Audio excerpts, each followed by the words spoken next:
Silakan Ibu Fitri. Terima kasih Pak. Assalamualaikum warahmatullahi wabarakatuh. Waalaikumsalam warahmatullahi wabarakatuh. Dan kedua MC kondang dari kemarin semangat terus. Hanya satu saja Mas Ipo mohon sarannya. Ini kita berada di dunia digital sekarang, lebih banyak ke digital. Tadi saya sudah ada related dengan 3 Mas Ipo kasih arahan kepada kita. Namun ada pertanyaannya adalah bagaimana kita menginvestasikan sesuatu atau permodalan ini dalam 2 hal.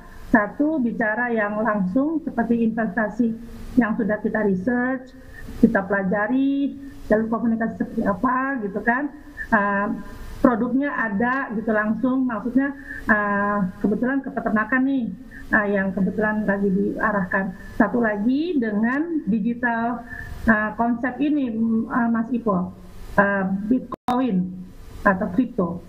Nah, 2 hal ini menurut sarannya Mas Ipo seperti apa arahannya? Karena ini akan kita harus turunkan kepada anak-anak nih, caranya seperti itu. Minta sarannya. Terima kasih. Assalamualaikum warahmatullahi wabarakatuh. Waalaikumsalam warahmatullahi wabarakatuh. Bu Fitri, terima kasih. Silakan Mas. Ya, terima kasih Bu Fitri ya. Saya perhatikan dari tadi memantau ya. Menyimak alhamdulillah. Ya, makasih atas pertanyaannya. Izin ya, saya berbagi pengalaman. Jadi kalau saya pribadi ya, itu memang agak-agak agak-agak kampungan gitu ya. Jadi saya hati-hati banget ya untuk yang jenis mata uang baru ini. Gitu. Jadi saya lihat juga ulama banyak masih menahan diri ya. Walaupun mungkin mereka belum guru-guru belum berani mengatakan ini haram ya, tapi saya lihat itu pada nahan dulu gitu. Ya. Jadi mungkin mengambil informasi dari mana-mana. Jadi saya juga termasuk yang seperti itu. Saya karena kan gini, yang kita cari itu kan nomor 1 berkahnya, bukan total rupiah. Ya, jadi kita fokus pada kualitas kan, bukan pada kuantitasnya. Syukur-syukur kualitas iya, kuantitas juga iya. Tapi kalau terpaksa memilih, kualitasnya, berkahnya dulu, kemudian baru jumlah rupiahnya. Nah, jadi kayak yang kayak gitu, saya pribadi cenderung untuk meng-hold dulu gitu ya. Nah, tapi kalau misalnya kita punya uang, kita alokasikan ya, misalnya investasi pada properti, itu kan udah pasti benar. Itu udah pasti benar. Dari zaman dulu, ya bahkan sebelum Rasulullah, ya. Bahkan saya ngomong pada teman-teman di lembaga. Ya mungkin ini juga bisa menjadi sedikit masukan bagi teman-teman di Darut Tauhid, ya. Jadi banyak itu yang niatnya baik, terus berinvestasi pada bisnis dan bisnis orang lain. Saya bilang bisnis bisa naik turun. Apa yang harganya selalu naik? Cuma satu di muka bumi ini, properti. Ya. Bahkan gempa bumi tidak bisa menurunkan harga properti. Nggak bisa teman-teman. Ya. Hanya bisa kalau terjadi perang saudara, berkelanjutan, berlama-lama. Baru harga properti bisa turun. Tapi gempa bumi saja, nggak bisa teman-teman. Sebentar dia itu stuck, habis itu naik lagi dia, itulah properti. Ya. Nah, jadi misalnya nih kalau teman-teman mau itu, makanya saya bilang kan ini ada sebuah lembaga kan, saya bilang dia investasi di bisnis retail yang dikelola sama orang lain. Bagaimana cara Bapak bisa menang lawan Alfamart? Bagaimana cara Bapak bisa menang dengan Indomaret? Tolong kasih tahu saya caranya. Mereka pengalamannya puluhan tahun. Mereka modalnya triliun. Bapak modalnya cuma apa? Niat baik dan uang 100 juta. Gimana caranya? Ya. Nah, kalau kita pengen relatif aman karena ini uang umat, saya ulang di properti. Bikin kos-kosan boleh. Ya, atau apa? Perkebunan silakan. Tanam bawang is okay. Ya, atau peternakan tapi propertinya dimiliki juga. Karena properti pasti naik terus, insya Allah. Pasti naik terus. Ya, atau bikin kalau duitnya banyak, bikin perkantoran. Pasti naik terus, saya bilang. Nggak mungkin nggak. Satu muka bumi itu naik terus. Ya. Dan saya kan pernah waktu itu ke Los Angeles ya, memperhatikan harga properti di sana dengan Texas waktu itu. Kita bersyukur Indonesia ini naiknya lebih tinggi, teman-teman. Karena kita ini, terutama di Jawa ya, density-nya tinggi. Jadi kapan harga properti itu naik? Kalau orangnya padat. Nah, Jawa ini density-nya tinggi. Pulau yang paling padat di dunia kan Jawa. Makanya naiknya itu cepat, teman-teman. Bahkan lebih cepat dibanding Los Angeles. Ya, itu saya hitung ya, tingkat kenaikannya Jabodetabek itu sama kayak New York. New York pun bagian Manhattan, tempat kantor PBB. Cepat naiknya. Bahkan harga per meternya itu Pacific Place itu mirip sama Manhattan itu. Saya udah hitung waktu itu. Ya. Jadi kayak kalau teman-teman nonton film Iron Man ya, itu kononnya Iron Man kan ada kantor tuh di sana, ya, Stark Industries ya. Nah, itu Spider-Man juga lompat-lompat di sana gitu ya. Nah, itu kan dekat kantor PBB itu, ya. Itu harga per meter di sana. Saya hitung sama kayak Pacific Place. Gitu. Ya.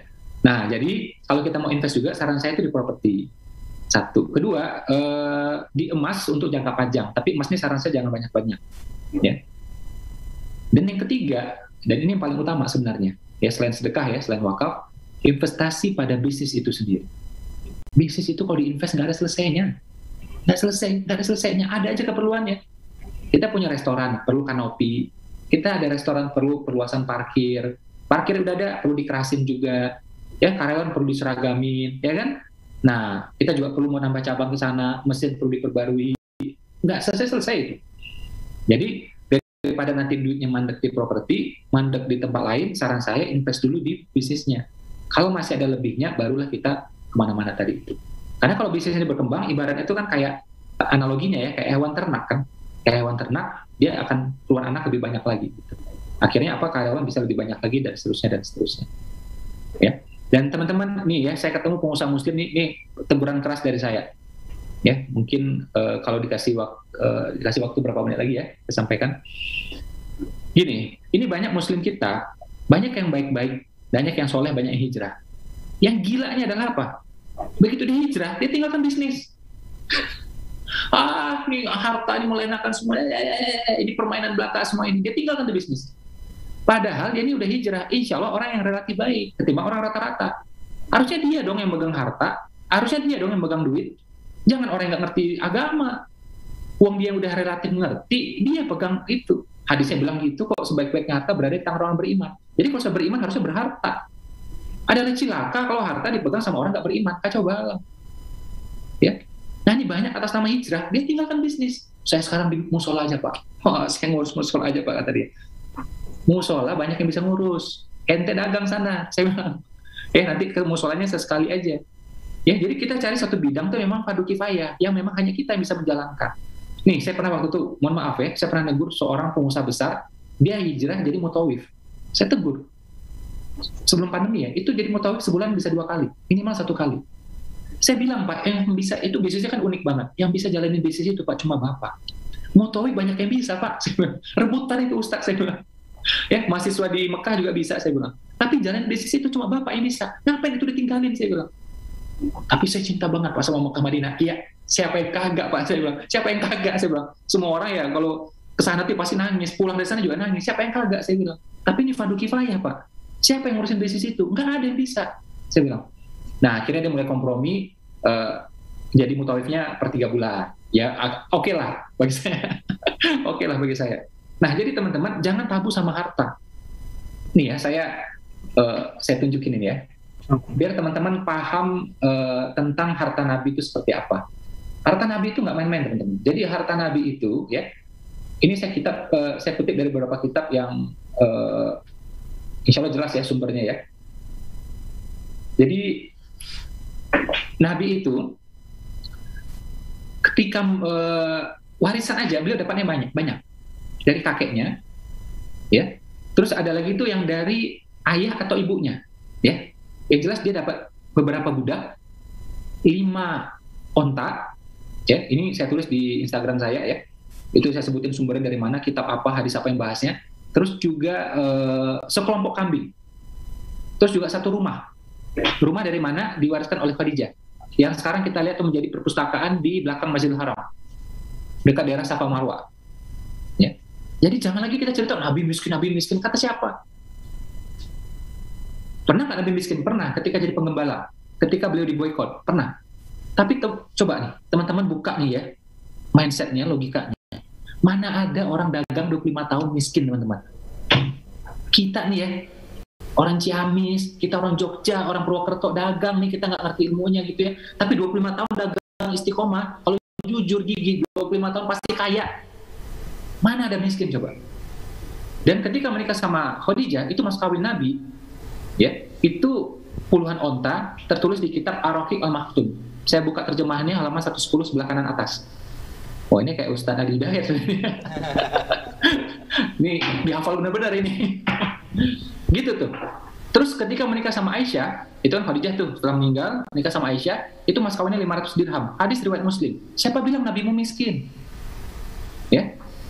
Jadi pernah nggak susah? Ya pernah. Ketika jadi penggembala, ketika waktu itu diboykot, pamannya meninggal, istri meninggal, diboykot tuh Nabi. Susah emang. Tapi kan nggak selamanya. Mau lihat lagi contoh yang lain. Mudah-mudahan teman-teman punya rezeki. Kalau nggak tuh, ikut nanti wisata virtual, boleh juga. Nanti pergi tuh ke Museum Topkapi di Turki, di Istanbul. Ada beberapa pedang Nabi berbalut emas dan berlian. Siapa bilang Nabi miskin? Dan Nabi ini ya, begitu jadi Nabi, itu tambah kaya teman-teman. Jangan salah. Jadi kaya karena perniagaan, terus karena pernikahan, isunya lebih kaya, terus karena kenabian. Loh, jadi Nabi kok kaya? Yuk kaya. Karena apa? Ghanimah itu 1/5 haknya Nabi. Ayat yang menjamin. Fa'i, ya ini ulama perdebatan, ada yang mengatakan 1/5, ada yang mengatakan 100%. Jadi fa'i itu gini teman-teman. Nabi datang gitu, truk, orang langsung nyerah. Itu langsung tuh, serp, fa'i. Dan Nabi boleh ngasih ke siapa aja. Cuma kan Nabi ini nggak mungkin numpuk-numpuk harta. Nggak mungkin, pasti rawan fitnah. Bahkan anaknya pun, Fatimah pun nggak dikasih sama dia. Ya Fatimah tangannya udah lecet-lecet gitu, nggak dikasih sama dia. Dia kasih pada sahabat yang lain. Sahabat terdekat Abu Bakar pun nggak dikasih sama dia. Karena rawan fitnah. Dikasih sahabat yang lain-lainnya. Bahkan lebih banyak untuk orang Mekah kan. Para orang Mekah ini banyak yang memerangi Nabi kan. Sampai akhir orang Madinah itu kan berbisik-bisik kan. Wah Nabi tidak adil, Nabi tidak adil. Kami yang menerima dia, kami membela dia, kami mempertahankan dia. Orang sana mengusir, orang sana memerangi. Ternyata pas sahabat Ghanimah orang sana lebih banyak. Nabi tidak adil, Nabi tidak adil. Kedengaran sama Nabi. Dipanggil ke orang. Aku dengar kalian cerita tentang aku, katanya nggak adil gitu. Iya Rasulullah. Terus Nabi bilang, kalau bukan aku yang adil, siapa lagi yang adil coba? Ini Nabi. Kalau Nabi nggak ada, terus siapa yang adil coba? Nah akhirnya mereka curhat, habis gitu sih Nabi, kayak gitu kan. Kami udah melindungi engkau, kami menerima engkau, gitu. Kami berjuang sama engkau. Mereka malah mengusir, mereka memerangi. Tetap pas dapat ghanimah mereka lebih banyak. Nabi bilang apa coba? Terus gimana? Ya kami dapat apa? Kamu tahu mau dapat apa? Kalian dapat aku. Aku pulang bersama kalian ke Madinah. Persis seperti baju yang nempel pada badan, kata Nabi. Jadi memang hartanya lebih banyak untuk orang Mekah, tapi Nabi itu tinggal di Madinah sama orang Madinah. Langsung nangis orang Madinah. Masya Allah, luar biasa. Ya. Nah, jadi tidak ada tabu soal harta, teman-teman. Nabi itu banyak hartanya. Jadi begitu jadi Nabi, orang-orang ngasih. Terus ada raja-raja yang tidak mau masuk Islam tapi kagum sama Nabi. Saya barusan baca tuh banyak banget raja-rajanya. Dari Kristen ada, dari yang pagan ada, macam-macam ada. Ngasih onta banyak, gajah banyak, berlian banyak. Sama Nabi itu diterima, dibagi-bagikan. Siapa bilang Nabi miskin? Nabi kaya melalui 3 hal: perniagaan, pernikahan, dan kenabian. Oke, itu dari saya. Terima kasih banyak. Assalamualaikum warahmatullahi wabarakatuh.